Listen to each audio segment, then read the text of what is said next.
Avant de commencer la vidéo, je tiens à tous vous remercier pour vos commentaires. Sachez qu'en faisant ainsi vous me donnez de la force. Sur ce, bon visionnage. L'histoire commence avec notre héros tenant quelqu'un, lui annonçant qu'il est désormais le dernier. Il sourit alors avec confiance et utilisant sa magie, immobilisa l'homme en l'étranglant.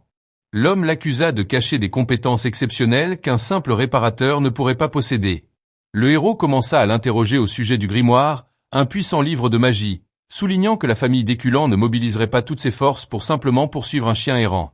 Il décrivit les membres de la famille comme de la vermine qui se multiplie et se propage comme des chiens enragés.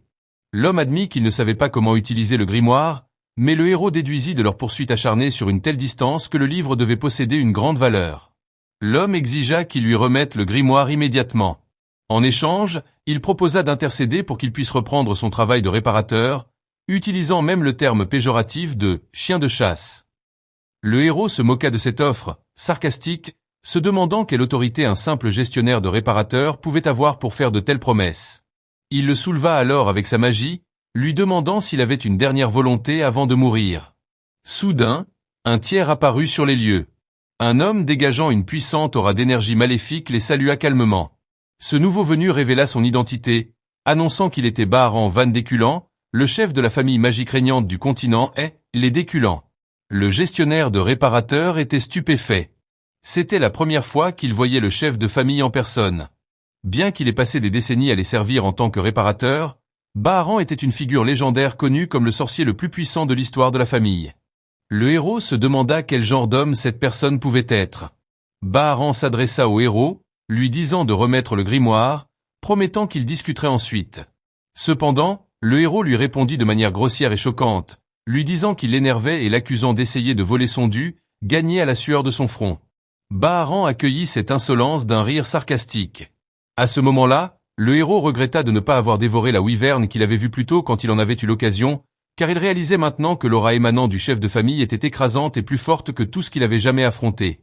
Baharan expliqua au héros que l'option la plus simple était de le tuer et de récupérer le grimoire de force, mais il lui offrit une alternative.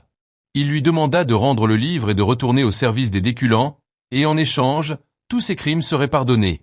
Baharan loua le talent de combat du héros, admettant regretter de ne pas avoir réalisé ce talent plus tôt.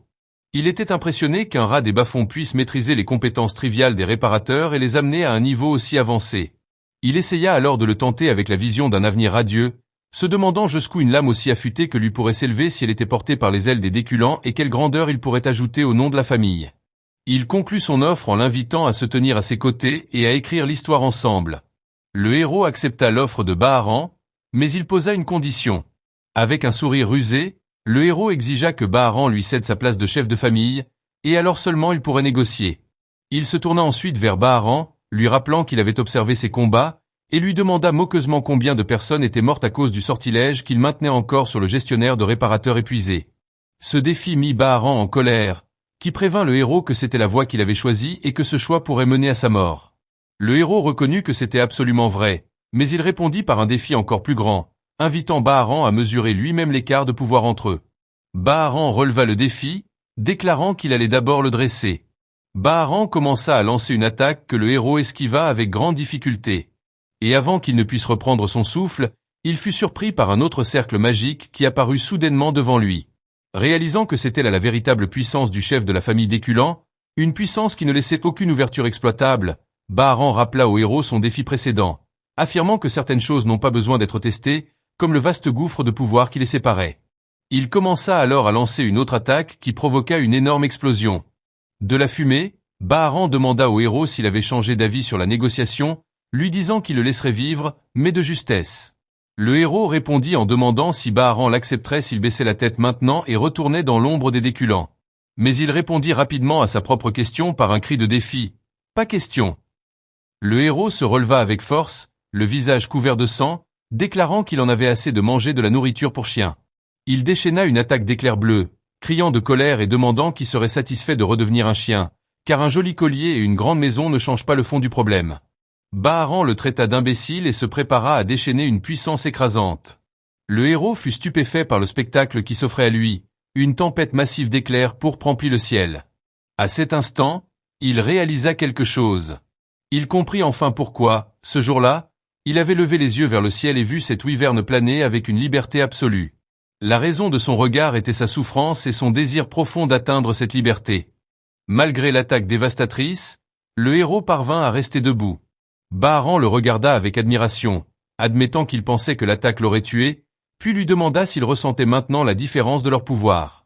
Toujours debout, le héros reconnut le pouvoir dégoûtant de Baharan. Baharan lui demanda s'il était prêt à parler sérieusement maintenant et le pria de finir l'histoire qu'il n'avait pas pu terminer plus tôt.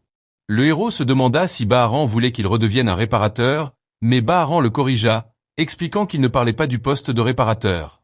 Baharan révéla sa véritable et surprenante offre, que le héros devienne le chef d'une des familles affiliées à la famille d'Éculan. Le héros fut choqué par cette offre.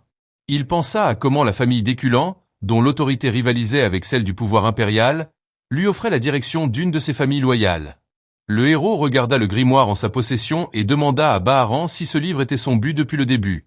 Baharan répondit que le héros se sous-estimait encore, insistant sur le fait que son désir était pour le héros lui-même et que le grimoire venait en second. Baharan vit que le héros commençait à considérer l'offre et il promit que l'accepter effacerait tous ses péchés passés et que seule la gloire avec la famille d'Éculan l'attendrait. Mais de façon inattendue, le héros commença à canaliser son énergie dans le grimoire avec l'intention de le détruire. Baharan lui demanda, choqué, ce qu'il faisait, à quoi le héros répliqua sarcastiquement qu'il pourrait l'avoir après qu'il soit réduit en cendres. Baharan menaça le héros qu'il ne mourrait jamais en paix. Mais le héros le fit taire et lui dit d'écouter. Le héros expliqua que les réparateurs ne se soucient pas de l'argent, mais qu'il avait pris ce grimoire parce qu'il était inestimable. Il révéla alors le sombre secret derrière cela, demandant si Baharan était au courant des réparateurs qui avaient été dévorés par le jeune maître d'Éculan en utilisant la magie interdite de ce livre. Ce scélérat avait dévoré les camarades du héros, et la famille d'Éculan avait étouffé l'affaire. Baharan demanda avec mépris si c'était tout cela, pour la vengeance, notant que la vie des chiens errants ne vaut pas cher. Le héros répondit que son motif n'était pas seulement la vengeance. Il voulait réaliser les rêves de ses camarades et cela nécessitait de l'argent. Il voulait aussi s'assurer de ne pas retourner vivre dans une niche. Après la retraite. Après avoir tout entendu, Baharan déclara qu'il venait d'entendre les dernières paroles du héros. Il déchaîna son attaque finale, la flamme azurée des Déculans, un feu éternel qui ne s'éteint jamais, et dit au héros de regretter son choix au plus profond de cet enfer. Alors que les flammes le consumaient, le héros rejeta l'idée du regret, criant que la mort valait mieux que d'être à nouveau le chien des Déculans, et il ressentit une liberté qu'il n'avait pas ressentie depuis longtemps. Ses dernières pensées furent qu'il ne regrettait rien et que s'il devait renaître, il saisirait sa liberté et accomplirait sa véritable vengeance. Il fut alors surpris par ce qui arriva. Tout se figea comme si le temps s'était arrêté. Le grimoire apparut et brilla d'une lumière intense. Puis quelque chose d'étrange se produisit. Le héros se retrouva dans un autre endroit, se demandant comment il avait survécu après avoir été sur le point de brûler vif. Il sentit que quelque chose n'allait pas et l'endroit lui sembla familier, comme s'il était retourné dans le passé. Puis il se souvint. Il était dans la zone noire et blanche, l'endroit où il avait lutté pour survivre quotidiennement avant de devenir réparateur. Il réalisa l'incroyable vérité. Il était retourné dans le passé. Il se demanda ce qui diable se passait. Alors qu'il se retrouvait dans son corps plus jeune, il était sûr d'être retourné dans le passé, mais il remarqua qu'une certaine marque était toujours sur son corps. Bien qu'il ne comprît pas comment, il déduisit que le grimoire avait fait quelque chose pour provoquer ce retour. Il se souvint que le chef de la famille d'Éculan venant en personne chercher le livre prouvait son importance. Le héros décida que ce retour dans le passé était une bonne chose. En tout cas, il s'assura que ce n'était pas un rêve. Les événements semblaient trop réels, et l'odeur fétide des égouts dans l'endroit lui confirma qu'il était vivant. Il se sentit optimiste, c'était une opportunité de réussir grandement, peu importe ce qu'il ferait. Mais il se demanda ce que « réussir grandement » signifiait. Il se souvint qu'il avait eu un rêve autrefois, un rêve que ses camarades partageaient aussi, et c'était la même raison qui l'avait poussé à décider de prendre sa retraite. Il commença à se souvenir d'une conversation qu'il avait eue avec un de ses camarades nommé Aster. Dans ce souvenir, Aster lui dit qu'il n'était que des sans-abri dans la zone noire et blanche, manquant de vêtements, de nourriture et d'éducation, et lui demanda lequel de ces manques était le pire pour lui. Le héros répondit que le manque de nourriture était le pire, mais Aster le corrigea. Après qu'une grimace d'agacement face à la stupidité de la réponse apparut sur son visage, il expliqua que ne pas recevoir d'éducation était la chose la plus douloureuse. S'ils avaient été correctement formés et éduqués, ils ne seraient pas tombés entre les mains des nobles qui les avaient réduits en esclavage. Aster révéla son rêve après la retraite. Construire une bibliothèque, un endroit où n'importe qui, indépendamment de sa richesse, de son statut ou de son genre, pourrait lire des livres librement. Quant au héros, son rêve était d'aller encore plus loin. Il voulait construire une tour culminante, pour aucune raison particulière si ce n'est qu'il aimait les choses hautes. Il prévoyait de remplir cette tour de tous les livres qu'il pourrait trouver. Plus important encore, il placerait le manuel secret de la famille d'Éculan à l'entrée du premier étage afin que tout le monde puisse l'obtenir, qu'ils soient des vagabonds de la zone noire et blanche, des fils de nobles, ou même les bouchers du marché. Rien que d'imaginer voir ces techniques, que la famille d'Éculan considérait comme plus précieuses que leur vie, être disponible pour tous le rendait extatique. Il admit que le problème était de savoir comment obtenir ces techniques, mais il décida de laisser cela à son futur moi le soin de s'en inquiéter. Son but ultime était de diffuser les secrets des Déculans aussi largement que possible, ce qui mènerait à leur effondrement complet. Soudain, ses rêves furent interrompus par un puissant coup de pied au visage.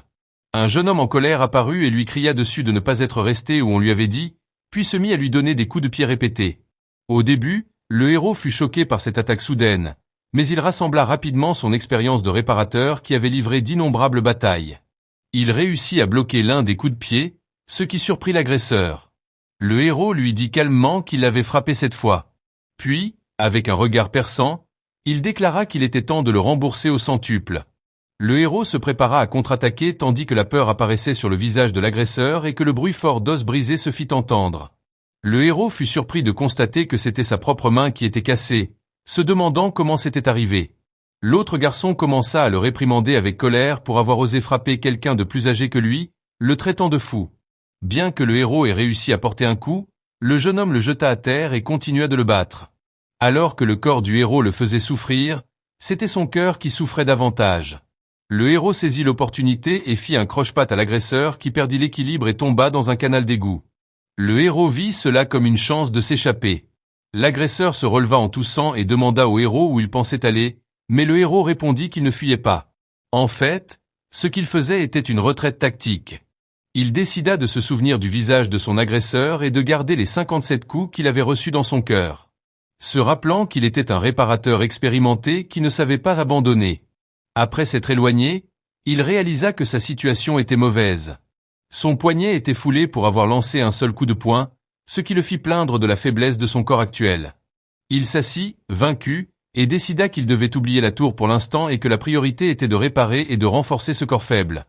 Soudain, un petit enfant aux cheveux blancs apparut devant lui et lui demanda s'il avait faim.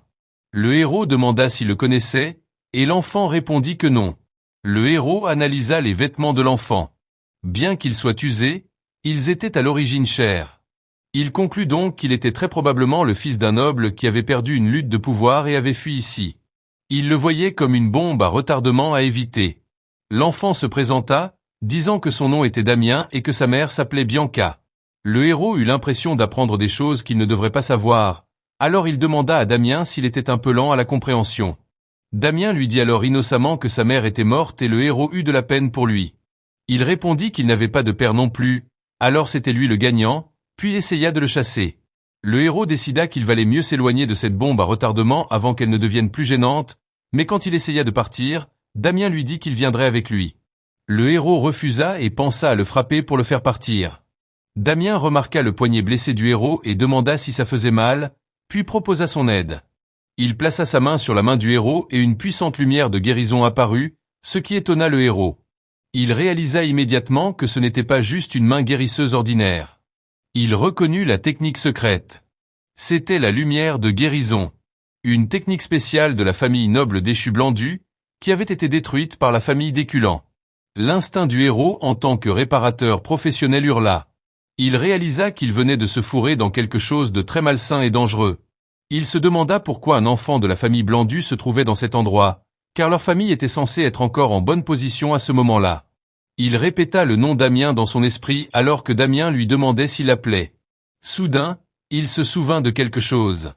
Il s'était rappelé une information cruciale. Quelqu'un de la lignée Blandu avec des yeux de couleurs différentes. Il reconnut l'identité de l'enfant devant lui. C'était le monstre de Blandu. Damien von Blandu, le fou qui ne meurt pas même si on le tue. Le héros était dans un état de choc qu'il ne pouvait comprendre. Sa mémoire le ramena dans le passé, à une époque avant son déclin, quand il travaillait encore comme réparateur. Il se souvint d'une mission à laquelle il avait été envoyé sur ordre de la famille d'Éculan vers les terres de la famille Blandu. À ce moment-là, lui et ses camarades râlaient, se demandant pourquoi on les appelait pour une mission que la famille Blandu aurait dû pouvoir gérer elle-même. L'un des camarades leur parla de rumeurs concernant un monstre dans les terres de Blandu, un monstre qui aurait tué des dizaines de personnes.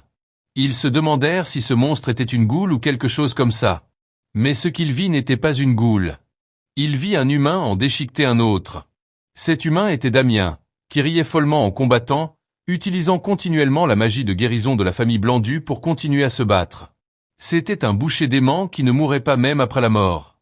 Le souvenir prend fin et le héros retourne à son présent où Damien est assis devant lui, un enfant innocent regardant des fourmis avec intérêt. Le héros est toujours sous le choc, incapable de concilier l'image du tueur brutal dans son souvenir avec l'enfant devant lui.